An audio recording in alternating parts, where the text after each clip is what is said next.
जज फैसला करता है।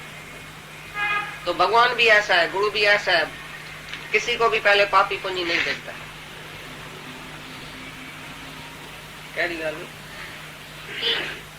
संत का तेज, हाँ तेज, क्षमा, ये धीरे धीरे काम है उसका कच्चों का। जो तमोगुणी आलसी आलसी जो होता है वो बोलता है धीरे धीरे करूंगा, और धैर्य की बात ही दूसरी है। समझो तुम पहले दही नहीं जमाते हैं, धीरे धीरे जमाएंगे, फिर जमाने के बाद जल्दी देखते हैं तो अधीरज होकर देखते हैं, पर जमा ली दे उसके बाद तो धीरज चाहिए, ये रखा रहे जम जाएगी अपने टाइम पर। ऐसा इस रास्ते पर तुम आ गया, आत्मा क्यों नहीं दिखता है, ऐसा क्यों नहीं होता है, ऐसा तो क्यों में आत्मा चला जाता है, और भी अधीरज पढ़ने में आत्मा भगवान सब चला जाएगा, अंदर में विक्षेप और भी रहेगा। पर इस रास्ते पर आया है तो महान धीरज वाले का काम है, बहुत धीरज रख कर देखो तो शांति में भगवान आप ही दिख जाता है। में वो बहुत धीरज वाला है, बहुत धीरज चाहिए। कोई भी हालत सामने आवे तुम अधीरज नहीं हो जाओ। अब कैसा होएगा, अब क्या होएगा, अभी क्या कैसे होएगा, कब होएगा, कब और क्या और कैसे उसके अंदर में नहीं है। धीरज है उसके पास बहुत। बोल रहा है धीर पुरुष के लिए ये ज्ञान है। धीर पुरुष माना हर बात में उसको धीरज है, शांति है, तक्कड़ नहीं है, हड़ नहीं है, रजोगुण नहीं है, हर बात में वो धीरज करता है, शांति करता है। हाँ, भी दुश्मनों से करेगा। दुश्मन अंदर बैठा है, तुमने किसी से दुश्मनी किया है तो उसी से तुम डरेगा। समझा बात? बाकी दुश्मन कोई नहीं है दुनिया में, तुमने ही किसको दुश्मन बनाया है, तभी उसी दुश्मन से फिर तुम डरेगा। तुम हिंसक है, हिंसा तुम्हारे अंदर है तो बाहर से तुम डरेगा। और दूसरी अंदर बाहर की शुद्धि जो बोला, तुम जो पैसा कमाते हैं उसमें रिश्वत लेता है, ब्लैक मार्केट करता है कि जल्दी जल्दी मैं शाहूकार बनूं, जल्दी जल्दी मैं पैसा इकट्ठा करूं, पीछे छोड़ के तो इधर ही जाएगा, किसको दे के जाएगा और किसके लिए ये पाप करता है। अंदर बाहर की शुद्धि में ये भी बताया है कि जो द्रव्य है, जो पैसा है, वो तुम कैसे कमाते हैं। सच्चाई से कमाते हैं कि एक पैसा भी रिश्वत किसी से लिया है, जहाँ ब्लैक मार्केट करके जल्दी जल्दी पैसा कमाना चाहता है, शाहूकार बनना चाहता है, झूठ मूठ करके सरकार से झूठ, उससे झूठ, ब्लैक मनी रखेगा, पीछे नींद कटेगी। तो बोलता है ये अनाज जो है तुम्हारा वो भी अशुद्ध है। जो पैसा तुम कमाता है अशुद्धि से, पाप कर्म करके, किसका गला काट के जल्दी जल्दी तुम शाहूकार हुआ है, फिर उसी से जो अनाज लेता है वो अनाज जिसको खिलाएगा वो भी पापी होगा और तुम्हारा अंदर भी अशुद्ध होगा। तुम जाता है ना किसी शाहूकार के घर में रोटी खाने के लिए, ये मेरा भाई है, ये मेरा बहन है, ये मेरा दोस्त है, ये बहुत बड़ा शाहूकार है, उसने कैसे कमाया, कैसे उसने अनाज लिया, कैसे तुमको खिलाया। इसके लिए जिज्ञासु को कहाँ भी खाने का जरूर नहीं है, किसके घर में भी नहीं।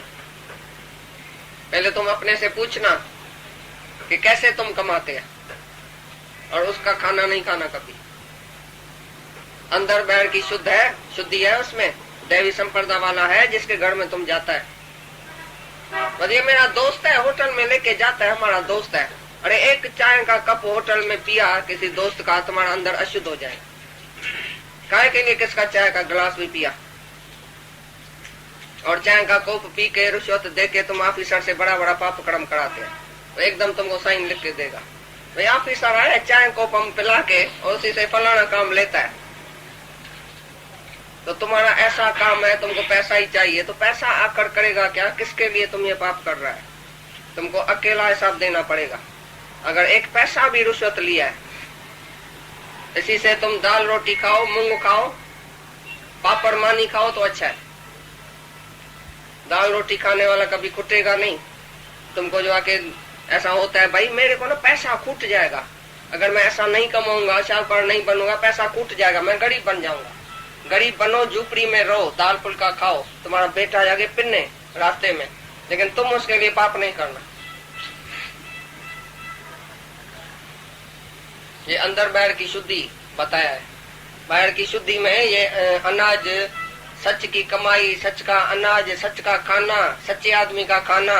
गुरु नानक एक वादे के पास जाता था बड़ाई, जो खाली दूध और लस्सी उसको देता था बस सारे दिन में, और ये अमीर को जब भी एक अमीर था उधर, उसने भी एक दिन यज्ञ किया, गुरु नानक को बुलाया, बोला हम नहीं आएगा तुम्हारे पास, तुम्हारा पैसा खून का है, खून चूस के गरीबों का, और तुमने पैसा कमाया, हम नहीं आएगा, हम गरीब के पास जाएगा, उधर रहेगा जो सच की कमाई करता है।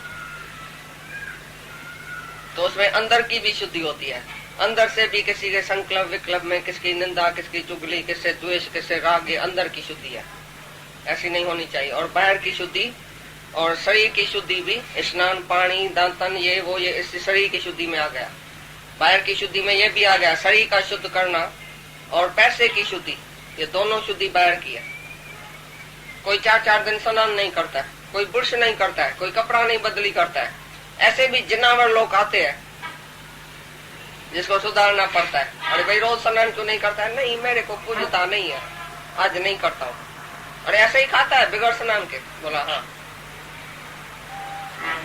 तो ये अंदर बाहर की शुद्धि बोला है भगवान ने दैवी संप्रदा में।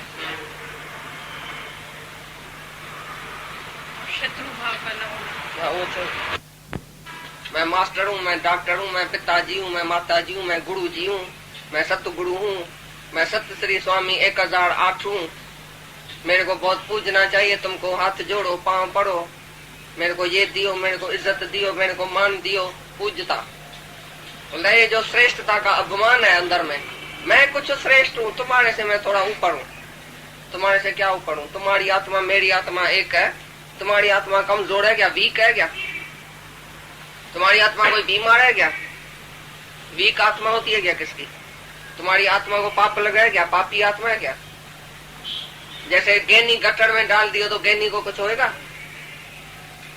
तो चाहे ये आत्मा इस गटर में आया, शरीर रूपी गटर में आया भी है, तो भी पाक है, पवित्र है, सबकी आत्मा पवित्र है। तो हम किसी से जास्ती है, बड़ा है कि पूज्य है? बताओ, कौन छोटा है, कौन बड़ा है, कौन गुरु है, कौन शिष्य है? एक ही भगवान है। कहाँ गुरुओं के आता है, कहाँ शिष्यों के आता है। शिष्यों के अंदर भी एक ही भगवान है।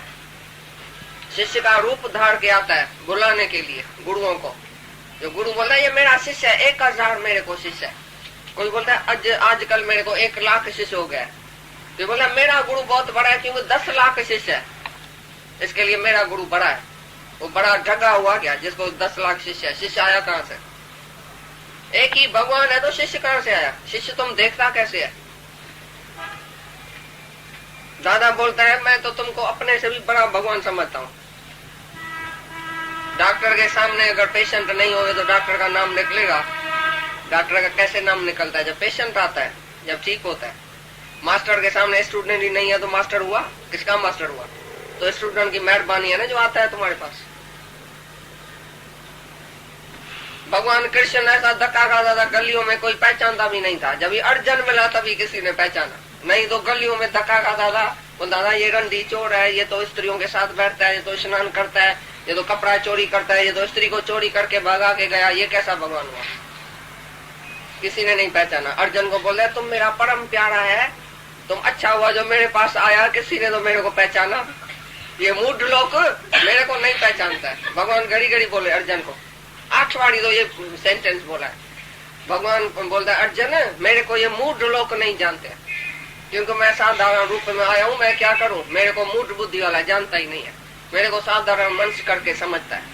तो अर्जुन की बड़ाई हुई नहीं, कृष्ण को भगवान करके जाना और सबको जाना है। तो कैसे तुम बोलते ये मेरा शिष्य है, बेवकूफ है, मैं इसको सुधारता हूँ। तो ऐसी तरह से जो श्रेष्ठता के अपमान से दूर है वही सच्चा दैवी संप्रदाय वाला है। सदसार घमंड अहंकार, मैं ऐसा करता हूँ, मैंने ऐसा किया, ये दुनिया जो वो मेरे से बनी है, स्त्री पुरुष के संबंध से बनी है, भगवान से थोड़ी बनी है। भगवान कुछ होता है क्या? सत्संग की क्या जरूरत है? मैं सुखी, मैं धनवान, मैं कुलवान, मैं पुत्रवान, मैं ऐसा, ये घमंड, ये सब अज्ञानी को होएगा। आसुरी संप्रदाय वाला ऐसे ही बोलेगा, मैंने कल ऐसा किया, मैं कल ऐसा करूंगा, मैंने दुश्मन को मारा, मैंने इसको गोली लगा के मार दिया, मैं इतना बड़ा बहादुर हूँ, मैं ऐसा हूँ। ये सब लक्षण जो है वो आसुरी संप्रदाय वाला।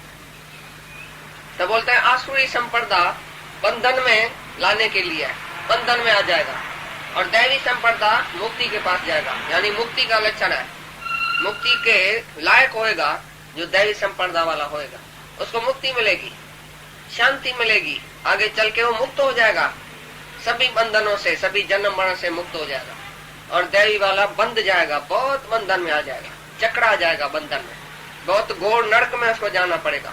ये बोलता है मैं हूं, ये मेरा है, मैं करता हूं, मैंने किया, ये है